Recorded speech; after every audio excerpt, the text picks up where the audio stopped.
میرے مولا امام صادق علیہ السلام، اللہم صلی علی محمد و علی محمد۔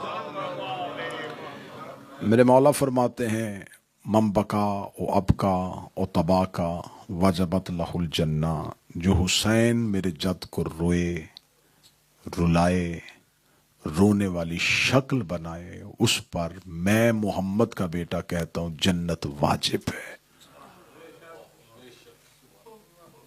غم حسین کی ہلکا سا اجر امام صادق نے بتایا کہ جو حسین کو روئے، میں صادق العطرت یہ وعدہ کرتا ہوں کہ جنت کی وعدہ نہیں، واجب ہے اس کے ساتھ۔ میرے مولا سے پوچھا گیا میرے مالک، کائنات میں اللہ نے مذہب اسلام کی جتنی عبادات رکھی ہیں، وہ نماز ہو، وہ روزہ ہو، وہ زکوٰۃ ہو، وہ حج ہو، کسی عبادت کا یہ اجر نہیں جو حسین کو رونے کا اجر ہے۔ نماز پہلے پڑھی جاتی ہے، خدا کہتا قیامت والے دن دیکھوں گا قبول کرنی ہے یا نہیں کرنی۔ روزہ زندگی میں رکھواتا ہے، فیصلہ قیامت والے دن کرے گا۔ حج دنیا میں کرواتا ہے، قبولیت کا فیصلہ بروز محشر کرے گا۔ ہر عبادت دنیا میں کروائی جاتی ہے، فیصلہ قیامت کے روز ہوگا۔ کیا ہے حسین کا رونا؟ کیا ہے حسین پہ گریا؟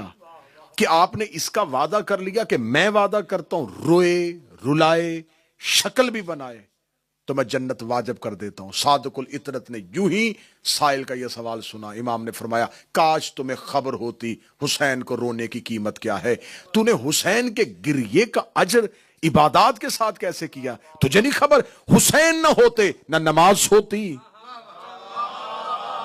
نہ روزہ ہوتا، نہ زکوٰۃ ہوتی۔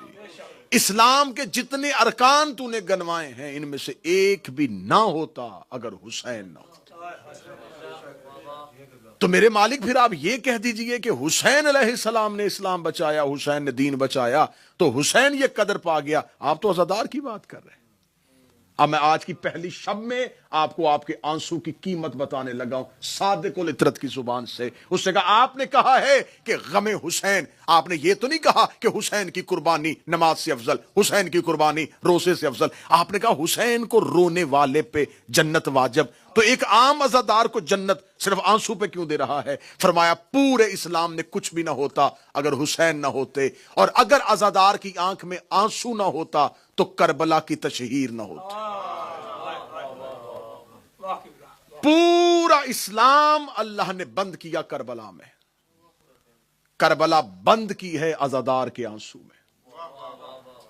پھر لفظ سنیے گا، پورا اسلام کربلا میں، پوری کی پوری کربلا حسین کے آنسو میں۔ اس کا مولا غم حسین پہ رونے کے لیے کیا شرط ہے؟ کیونکہ انسان مرضی سے رو نہیں سکتا، ہر عبادت مرضی سے ہوتی ہے، رونا مرضی سے نہیں۔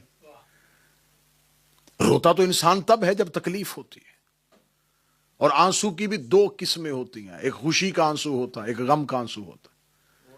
مولا امیر المومنین کی بارگاہ میں بیٹھے ہوئے جناب سلمان کی آنکھیں آنسوؤں سے جھلک رہی تھی۔ ایک شخص نے کہا مولا سلمان کیوں رو رہا ہے؟ فرمایا میرے فضائل سن کے خوشی سے رو رہا ہے۔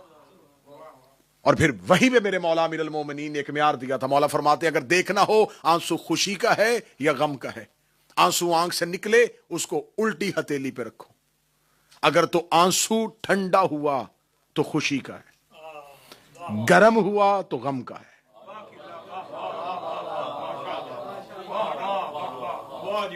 آنکھ سے نکلتے ہوئے آنسو کی ایسی وضاحت عین اللہ ہی کر سکتا ہے۔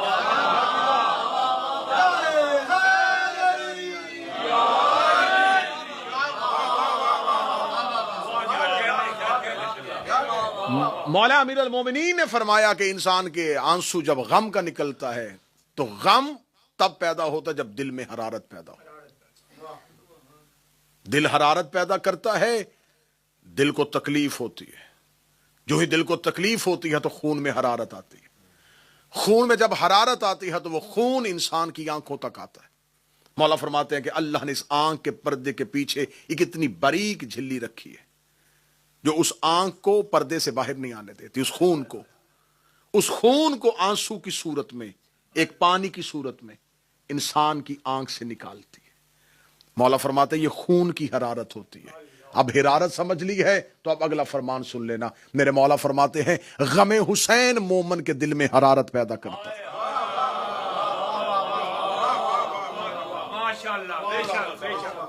حسین کا غم مومن کے دل پہ حرارت پیدا کرتا ہے. کوئی آپ کسی کو بازار سے بلائے نا کہ آئیں تھوڑی دیر بیٹھیں روئیں، کبھی بھی نہیں روئے گا. آپ کسی کو پوری رات کربلا سنائیں مرضی سے رو نہیں سکتا. مومن کا دل صرف نام حسین کی نون ختم ہونے کا انتظار کرتا ہے اور آنکھ سے آنسو نکل آتا ہے. امام سے پوچھا گیا مولا حسین کو رونے کے لیے کیا چاہیے؟ امام نے فرمایا صرف رونے کے لیے ایک چیز چاہیے، شجرہ شریف ہونا چاہیے، تاکہ تمہیں حسین کی غربت کا اندازہ ہو سکے. میرے مالک یہ کون روتے ہیں؟ فرمایا علی کے شیعہ. مولا یہ علی کے شیعہ کیسا بنتا ہے؟ فرمایا علی کا شیعہ مرضی سے نہیں بنتا، اللہ بنا چکا ہے. آج کی ابتدائی مجلس ہے تو میں اس لیے تمہیدی چند کلمات ادا کر رہا ہوں، ورنہ علماء قدیم میں ہمارے مقدمین میں یہ طریقہ کار ہوتا تھا کہ وہ شب کی مجلس، چاند کی مجلس صرف غم کی پڑھتے تھے تاکہ غم سے ابتدا ہو سکے. تو میں اس لیے فضائل کو اسی انداز میں پڑھ رہا ہوں کہ آنکھیں بہتی بھی رہیں اور فضائل بھی ہوتے رہیں. مولا حسین کو کون روئے گا؟ متوجہ ہے صاحبان؟ مولا حسین کو کون روئے گا؟ فرمایا علی کا شیعہ. مولا علی کا شیعہ کسے کہتے ہیں؟ علی کا گروہ جو علی کا ساتھ ہے. فرمایا نہیں. مولا شیعہ کیسے بنتا ہے؟ امام فرمایا بنتا نہیں، اللہ بنا چکا ہے. میں پھر لفظ کہنے لگا ہوں اپنے نوجوان بچوں کے لیے، شیعہ دنیا میں آ کے نہیں بنتا. مولا کیسے؟ کتاب کا حوالہ حیات القلوب علامہ مجلسی، کتاب کا حوالہ بحار الانوار علامہ مجلسی، کتاب کا حوالہ کامل الزیارات غیبت صغرا کے دور میں لکھی ہوئی کتاب. امام نے فرمایا خلقو شیعتنا من فاضل طینتنا، ہمارے شیعہ ہماری بچی ہوئی طینت سے خلق ہوئے. مولا فرماتے ہیں اللہ نے جو شیعوں کو خلق کیا ہے ہم اہل بیت کی بچی ہوئی طینت سے خلق کیا ہے. یہ کہنے کے بعد فرمایا والمعجون بماء ولایتنا، پھر اللہ نے ان کی مٹی کو ہماری ولایت سے گوندا ہے.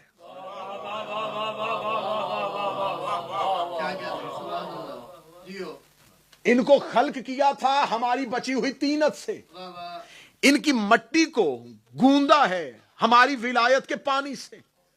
گوندنے کا، جب بھی آپ گوندنے کی بات کریں گے تو پہلا ذہن میں آئے گا کہ آٹا گوندا جاتا ہے. آٹا ایک علیحدہ شکل میں ہوتا ہے، اس میں پانی ملایا جاتا ہے، پانی ملانے کے بعد اس کو آپس میں گوند دیا جاتا ہے. گوندنے کے بعد اگر کوئی کہے اس میں آٹا علیحدہ کرو، پانی علیحدہ کرو، ابتدائی مجلس ہے تھوڑا بولیے گا، آٹا علیحدہ کرو پانی علیحدہ کرو، کوئی کہے گا ناممکن ہے. اب چاہے کوئی بھی سائنس اور ٹیکنالوجی آ جائے اس کو علیحدہ نہیں کر سکتی، کیونکہ اس کو آپس میں گوند دیا گیا ہے. معصوم فرماتے ہم نے اپنے شیعوں کی خلقت میں اپنی ولایت کا پانی شامل کیا ہے. یہ کر سکتے ہیں، علی ولی اللہ نہیں چھوڑ سکتے.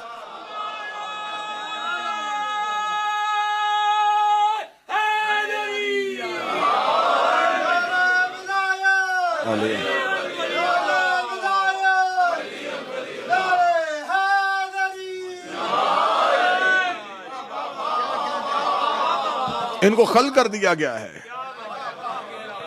معجون کر دیا گیا ہے، ان کو معجون کر دیا گیا ہے بماء ولایتنا، ہماری ولایت کے پانی کے ساتھ. اب ان کے دلوں سے ہماری ولایت کوئی نہیں نکال سکتا. یہ ہمارے اس ولایت کے پانی کی وجہ سے علی کی محبت نہیں چھوڑتے. مولا یہ حسین کی محبت میں کیوں روتے ہیں؟ فرمایا کربلا کی مٹی ان کے خمیر میں ڈال دی گئی. خاک کربلا کا تعلق فقط اس زمین سے نہیں ہے. کربلا حسین کے لیے عرش سے اتاری گئی تھی. خاک کربلا ان کی مٹی میں شامل کر دی گئی ہے. کربلا کی مٹی مومن کے خمیر میں شامل ہے. میں لفظ بار بار کہوں گا تاکہ دلیل جب دوں گا تو آپ کا ذہن گواہی دے سکے. کربلا کی خاک عزادار کے خمیر میں شامل ہے. اور آج بھی معجزہ ہے کہ کربلا کی خاک